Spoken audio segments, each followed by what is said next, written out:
Good afternoon, everyone, and welcome to today's webinar brought to you by our behavioural research team here at Morningstar. My name's Celeste Bella, and I'm an Advice Solutions Manager, and I'll be your host for today's session on how advisors can support clients through market volatility. I'm joined by two Morningstar's brilliant minds, Danielle Lobotka, behavioural scientist, and Samantha Lamas, behavioural researcher. Both are dialing in from Chicago. Together, they'll share insights on our latest global research, exploring how advisors can stay grounded, confident through market uncertainty. We all know that market volatility doesn't test portfolios, it also tests people. So today's discussion really explores how advisors can use behavioural tools, strengthen trust, deepen client relationships in the challenging markets. You'll walk away with a practical framework that you could use before, during, and after market shifts to build confidence and resilience for your clients. If you can get to the next slide, please. Just a bit of housekeeping. Today's session is with the FAAA for accreditation. You'll receive CPD points via email in about 2 weeks. If you have any questions during today's presentation, please submit these via the Zoom Q&A feature, and hopefully we'll have time to answer them at the end. Given this session's about 30 minutes, and if we don't have time to answer all your questions, we will ensure to get back to you with all the responses post the session. We may go over time, so apologies in advance, but depending on the questions, so if you need to drop off by 12:30, we will send you through a recording of the session in the coming days so that everyone that has registered. We'll also include a full report and additional resources in the email. We do value your feedback, so please ensure you stay on for a couple of minutes after the session, on the ones you can stay on, to complete a couple of survey questions. If you can go to the next slide, please. A quick reminder that today's presentation is general in nature. It's not to be seen as active advice. We leave that responsibility to you as a trusted advisor and who have an understanding of the individual client needs. As such, we haven't considered any individual's personal objectives, financial situation, or particular needs in today's presentation. If you can go to the next slide, thank you. Before we hand over to Samantha and Danielle, a quick note on how this fits in to the Morningstar broader practice engagement framework. Some of you would know that Morningstar has a holistic practice engagement approach, but for those of you who aren't familiar, here at Morningstar, we partner with advisors and advisor groups across 3 broad pillars: practice optimization, behavioural coaching support, technology, and investment solutions. Today's presentation will be focused on the behavioural coaching pillar. If you want to know more about practice support or any of the 3 pillars, please do not hesitate to reach out to us. If you'd like to know more about these particular areas, you could either speak to your BDM or your Advice Solutions Manager after the session. On that note, it's a pleasure to introduce our speakers, Samantha Lamas and Danielle Lobotka. Over to you, Sam and Danielle. Thank you, Celeste. Okay. Hi, everyone. Thanks for joining us. As mentioned, my name is Samantha Lamas. I'm joined by Dr. Danielle Lobotka, and today we're talking about how financial advisors can support clients through market volatility. So for the remainder of the presentation, we're going to touch on our recent research on this topic, but the bulk of the presentation will really be focused on that exercise Celeste was talking about, where we can help you develop a process for helping clients manage market volatility through our research. Now, I think this process is great. I think you should follow every step of it, but we all know in reality that may not happen. So if you take away one thing from this presentation, let it be that it's important to prepare for market volatility and then help your clients prepare before it actually hits. And there's plenty of ways you can do this, and we'll walk through a few of those ways during this presentation. So to get us started, we're going to do a quick poll that should pop up on your screen. It's a simple yes or no question. Have you had to field any market volatility or market uncertainty conversations this year? So let's give it a couple more seconds. And 4, 3, 2, 1. That should show the results now. There it is. Yep. And that's to be expected. About 83% of you said yes, you have had to have these conversations. And given everything that's going on in the world today, it's no surprise that many of you have. However, when you look at how the markets have performed this past year, there really hasn't been much to complain about. So here on the screen, we see what Morningstar calls the market crash timeline. And it shows the growth of $1 since 1870, incorporating inflation. So if you had invested $1 in the US stock market in 1871, it would have grown to about 34,000 by the end of September 2025. Now, a quick side note, the reason why I'm comfortable talking about the US here is because we do see that movements in Australian shares are in sync with those of the US. Here on the screen, now you see the performance of asset class through time chart, showing US shares in blue and Australian in orange. And generally, the two follow a similar pattern. It's not perfect, but similar nonetheless. So zooming back into market crashes. In the chart, each bear market or each market crash is denoted by that horizontal line. And that starts at the episode's peak cumulative value, and it ends when the cumulative value recovers to that previous peak.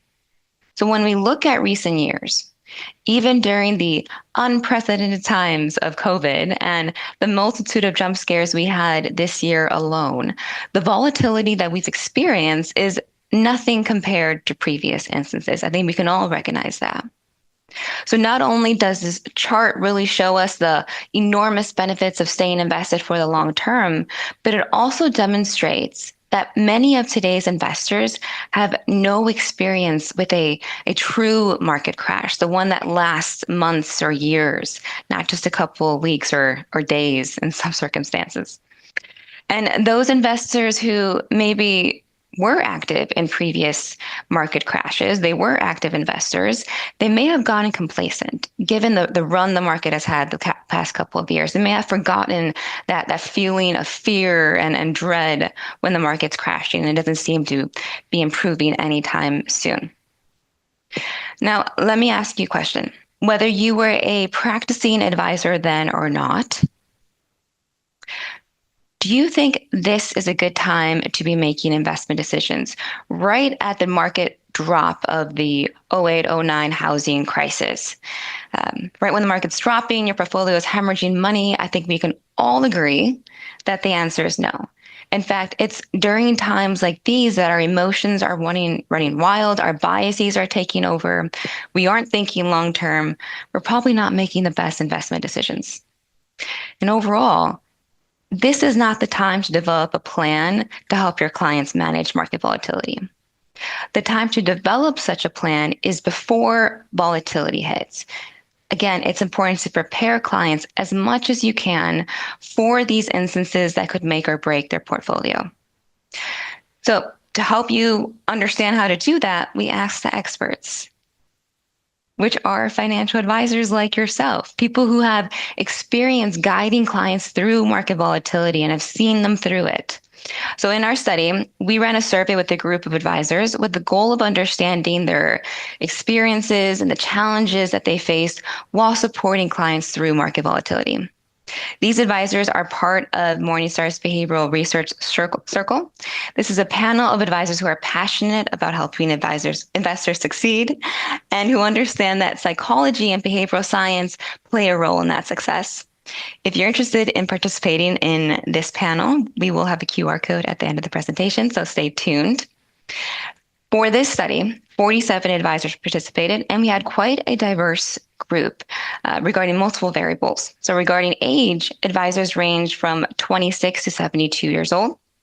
We also had diverse industry channels represented here. We had a mix of RIAs, IBDs, hybrid advisors, as well as different fee structures. So we had fee-only, AUM advisors, commission, combination of the three. We also had a global sample. So we had advisors from the UK, the US, Canada, Australia, South Africa, and India. Now, because we heard from such a diverse group of advisors from a broad array of backgrounds, we get to learn from this diverse group. And in this way, we're benefiting from collective wisdom and we're able to pull out best practices. And that's exactly what we did. From the experiences of these advisors, we developed this process that advisors could follow in managing market volatility with their clients. This entire process is available in a PDF downloadable workbook. And this workbook will be shared after the presentation today, also via email, I believe. In the workbook, we go into much more detail and we have additional prompts and talking points. But for the remainder of our time today, we're going to give you a high-level overview of this workbook and how you can use it in your practice. And as we go through it, we'll refer back to parts of our research that support each of the steps. So as you can see, our data showed the importance of making a plan for steps to take before volatility hits, during volatility, and after volatility. And this coincidentally coincides with our main takeaway that we want you to take home with you today, which is that it's important to prepare for volatility and help your clients prepare before it actually hits. So to have a plan like this in place before it's actually needed. So with that, let's dig into the process and go through each of these steps. Starting naturally in the before step. The before step revolves around compiling a reference sheet of your ready-made educational material that is prepared for clients. Now, the reason why we think it's important to have these materials organized and ready is because during volatility, this is probably going to be the primary topic investors want information and reassurance on. This is what they're going to be calling you about. And that's what we found in our research. So in our research, we asked advisors what topics investors tend to bring up during those volatility conversations. And by and large, the most common topic was market dynamics. Investors wanted to understand the causes of volatility, the political and geopolitical forces at play, really just how the market functions overall. And most importantly, they were looking to their advisor as an expert here, someone to help make sense of all the noise. So here's where an advisor's role as a behavioral coach really comes into play, because this is not only about helping an investor make sense of everything that's going on. It's also about helping them contextualize that information. So it's not just the market dropped by X percentage yesterday, but helping the investor understand what that means for them, for their portfolio, for their lifestyle, for their goals in the long term, and really helping ground the investor amidst all the chaos. So because we know investors are going to demand all this from you during volatility, our process suggests that it's important before volatility hits that you and everyone on your team should be prepared for these conversations. One way to do that is to first take stock of what educational material you have at the ready, identify gaps in that existing material, fill those gaps, and then create a reference sheet where you record where all these materials are stored. So here on the screen is a screenshot from the process that we created. And here's where you can record a description of each piece of educational material that you have ready, where it's saved, how anyone on your team can use it, what those main talking points are, and when it should be used. So having this laid out before volatility hits ensures that you and anyone on your team is ready for those client questions and those conversations during volatility. And that leads us nicely to the next section, which I'll pass off to Danielle. All right, so it's time for another poll. So let's say markets are bad. Clients are in the office, they're unhappy. When you're talking to your clients about volatility, do you tend to use a set strategy with everyone, or are you tailoring your approach? I'll give you a couple of moments to ponder that. If you're on a spectrum, you can lean towards one or the other. Let us know which way you lean. Okay, and so we'll close the poll in about 5, 4, 3, 2, 1. All right. So the reason why we ask you this, and we'll come back to the results in just a moment, is because we find that some advisors like to use a standard approach for handling their clients, while others like to tailor it more to the individual. And regardless of where you land, we think that both approaches can benefit from a roadmap, which is exactly what we're doing in this next stage. So what we see is that Both of these approaches have their strengths and weaknesses, and a roadmap can help bolster each approach. So as you can see, about 2/3 of our advisors reported that they had a preference for tailoring their conversations to clients, whereas a third took a more set approach. In the audience today, we saw it was more of a 75-25 split. So again, more people preferring that tailored approach. Now, tailoring to your clients does allow you to be responsive to each person's interests and concerns, but doing so may result in some key points or strategies getting lost along the way. A roadmap can help those who tailor ensure that they have a way of addressing these key points so they don't get lost. Meanwhile, if you would prefer a set strategy, right, you may be missing out on some opportunities to personalize your messages for clients, but it does ensure that all the key points get conveyed to your clients. So a roadmap is going to help those who set a strategy by helping them build in places to tailor to a client that's informed by research. So let's talk about some of what we think should be included in your roadmap. We asked advisors to tell us about what strategies they use to help clients through market volatility. We let people tell us whatever they wanted to tell us about their approach, and we found about 7 broad types of strategies that people tended to bring up. But here are the most popular ones. First, we had this idea of educating clients about the market during volatility, which Sam has already talked about. So about a third of advisors reported this, and many noted using educational resources to bolster that learning. So for example, in the quote we have here from one advisor, they mentioned the use of visual aids in the form of graphs, but this could also look like newsletters, sharing articles, and more. Next, we also had decision-making support, and that was reported by about 39% of advisors. This meant that the advisors said they try to help their clients by managing factors that could affect their decision-making. For example, the advisor here says that they considered life stage in how they communicated with their client, along with what kind of information their clients find compelling. So this kind of support can consider numerous things that might affect decisions like emotions, behaviors, values, and more. Finally, about half of advisors reported doing strategic reviews of clients' financial situations and, where appropriate, adapting their plan given their clients' particular needs. The advisor here notes that they go over the strategy and how it's supposed to work based on the stage that their client's in, either decumulation or accumulation. But advisors may also consider reviewing plans with clients in light of things like their asset allocation, income needs, and more. So we took these tactics and we put them in a table to help you create a roadmap. The idea being that each one of these tactics is represented somewhere in your conversation with clients to ensure that these time-tested strategies are getting used. However, we leave it up to you to decide how you're going to employ each tactic. So for each one, we provide an example on the right, such as using visuals for market education, doing some retirement projections to help clients review their plan, or revisiting goals to help clients make better decisions.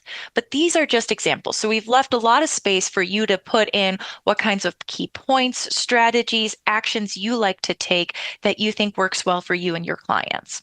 Now, once you're done with your roadmap, you can convert it into whatever form is most useful for you. So if you like a set strategy, figure out what order you want to bring up each action and how you want to deliver it.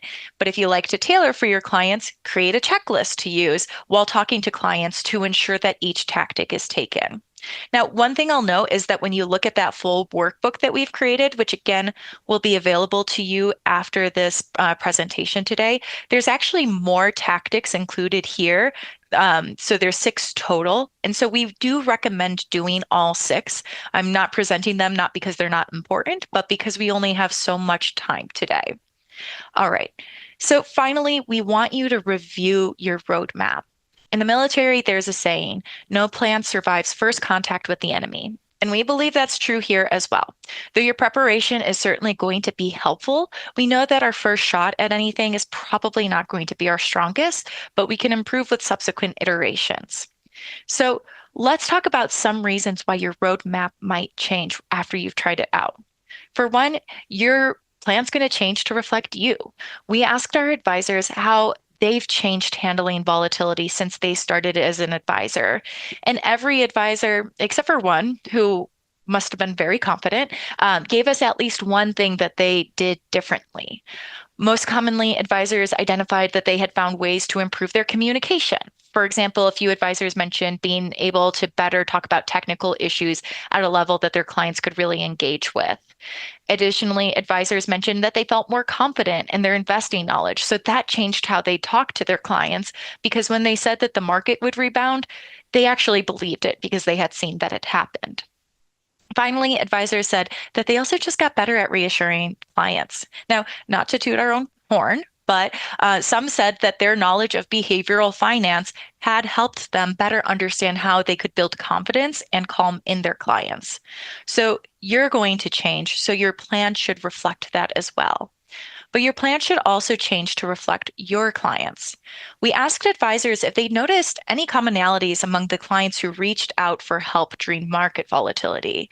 And while our initial beliefs may be that demographic factors like age or gender came up a lot, we didn't find that at all.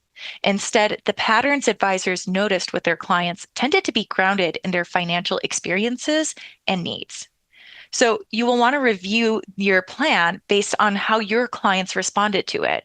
After all, your niche may have specific needs during volatility. An advisor who works with business owners may have to address things differently than those working with people who are the first in their family to hold wealth. So to review your plan, we recommend that you sit down and write out each of the actions you put on your roadmap. Then we want you to score them. This is nothing scientific, just a scale of 1 to 5, 1 being, well, that was a disaster, and 5 being, well, that couldn't have gone any better. Then we want you to take some time to reflect on how your clients responded. So what did they say? Did they feel inspired? Did they feel less scared? And whether any particular types of clients had different reactions. So what kinds of patterns are you seeing? Again, think about how financial situations might be a pattern. Then you go back and revise your roadmap. Anything that got a 1 or 2 on your score, let's replace it. Find another approach that fills that same strategy. Or maybe you found that clients really liked a certain tactic that you used. Make a note of it and see if there's anything more you can do in that vein. Or maybe you found that your clients really didn't like a particular approach. If so, figure out, is it certain clients who didn't like it? And if so, what might I be able to do for them better? So we recommend that you do this review about a month after you've had to deploy your roadmap. So when you pull it out for the first time in a while, what you want to do is put an appointment on your calendar about a month out with yourself and anyone else on your team who helps develop the roadmap, so that you ensure that you're doing the review and it's not falling by the wayside. So to end, I wanted to come back to this graph because we look at these really big world events here, right? Like the 1929 crash or COVID. And these really big moments are reduced to just a couple of pixels on our screens. And what's not even reflected in this graph are the millions upon millions of moments that investors are deciding what to do with their money. And these millions of moments that are invisible are the when advisors are making the biggest difference for their clients. So we want you to be ready for them. And again, to echo what Sam said at the beginning, we want you to remember that if you do anything at all today, remember that the market's not going to wait for you and your clients to be ready to make good decisions. So taking an hour to prepare now can strengthen your practice in the long run by ensuring that you're able to deliver good service to your clients when they need it the most. Now, again, if you are interested in participating in future studies in our advisor panel, this is the QR code that Sam promised you at the beginning. So the way that it works is that you just fill out this form, and once or twice a year, so we're not spamming you, we'll send out an invitation to participate in a study. And if you decide to participate, great. If not, that's okay too. You can always participate in the next one. But for those who do participate, as a thank you, we do send out early access to our findings, again, just as a thank you. So yeah, with that, I think we're ready to move to Q&A. Wonderful. We've got a question here from Maurice. I found that the words we use have a big impact on how clients perceive events. Let's consider saying a market correction as opposed to a market crash. What are your thoughts on that? I think that is brilliant, Maurice. We actually have existing research on just how you describe behavioral coaching and the different phrases that you use. And there is quite an impact based on just a couple of words of how you're describing behavioral coaching. So we actually have some research to support that framing matters. And of course, behavioral science has loads of study on the power of framing as well. Wonderful. Another question's just come through Roger. Did you find that certain types of investors were more likely to panic during volatility? Yeah, so we and Danielle kind of alluded to this already. We did find that, well, there were a few top categories. One, it was inexperienced advisors, or inexperienced clients, but this was in terms of inexperience investing, but also inexperience with the advisor. So clients who were new to working with this particular advisor. So it wasn't just an age thing. It wasn't just years of investing experience. It was also just how comfortable the client was with the advisor themselves, whether or not they trusted them, whether or not they had that history with that advisor as well. Yeah. And another thing that we found was another big category were clients who are relying on their investments for income. And again, I think this is where it's important to remember that we're thinking about the financial situation as opposed to just the demographic information, right? Because there are a lot of people who are able to achieve financial independence at a very early age, or perhaps they're testing out some early retirement. And so you don't necessarily want to assume that while they're younger, they'll be fine. You might want to check on those clients too, because they are looking at their income. And for them in particular, they may be newer to investing and still feel a little panicked about the whole idea of a market correction. As Sam has shown, like some of them may not have really seen it because they may not have really been invested during the last decade. It's a really good point that you actually make, Danielle. So I know when I'm speaking to a number of advisors, it also depends on the clients and how long they've been on the journey with the advisor. So where they've actually been on that journey, say 5 years, and they've gone through the ups and downs during that volatility phase, and they know investing is for the long term. So completely agree with both your comments around it also depends as to where they're at and that stage of advice. So it's an interesting question. Oh, just to add to that a little bit too. Yes. But I think also one of the things that we found is to that point, that really the kind of education that advisors provide their clients as like an onboarding process and as part of the financial planning process is really important to inoculating them to their concerns. So when we talk about that education piece through your educational materials, we don't want you to just limit yourself to thinking about them being deployed during volatility. They really should start being deployed as soon as a client gets in the door, right? Because that kind of knowledge that advisors are able to give their clients is integral to helping them make good decisions when things get rough. Yeah, good point. Thank you for that. We've got another question that's come through. I don't want to assume anything, although given the topic, matter and title, is there an internal view that the markets are overvalued and that we should be preparing now? Or is this purely educational and supportive in nature? Definitely educational and supportive. So wanted to be clear about that. However, we do have a market outlook coming out soon, the 2026 market outlook. Danielle will actually be on the webinar for that. So definitely tune into that. We'll be there as part of the behavioral team, or our research is part of the outlook itself. But we'll also have some market commentary from our lead economists, a few investment professionals as well. So if you're curious about Morningstar's stance, definitely tune into that. Wonderful. Thank you. We've got one more. Answer one more question, and if I haven't got through all the questions, we will be sending out an email post the webinar. This is actually for the professional year advisors in terms of where they're sitting, and how do you think, do you have any views or do you have any guidance that you can actually support on how they can discuss volatility to their clients for the first time, particularly for a newer advisor? Yeah, I Yeah, mean, so we do.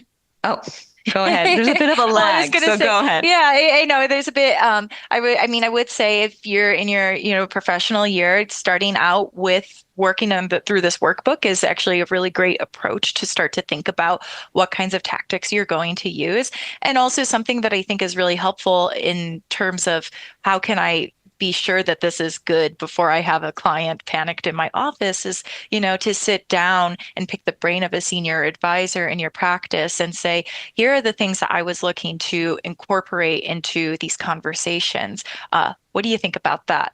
Is that something that you do? Would you find that this approach is helpful, or have you seen a different one work better? So I think, again, borrowing knowledge from other people is a great way to learn. Wonderful. Thank you. The On that only thing I note, would, yep, sorry. oh, sorry. The only Go thing I would on. add No, to you've that. got time, Danielle. You've got time. The only thing I would add to that is that the section that Danielle spoke about how advisors felt like they've grown or changed over the years, I think could be especially helpful for newer advisors. So one, it shows us that no matter how many years you've been in the practice, you still feel like you're changing, you're growing, you're learning. So no need to be discouraged if you're a newer advisor.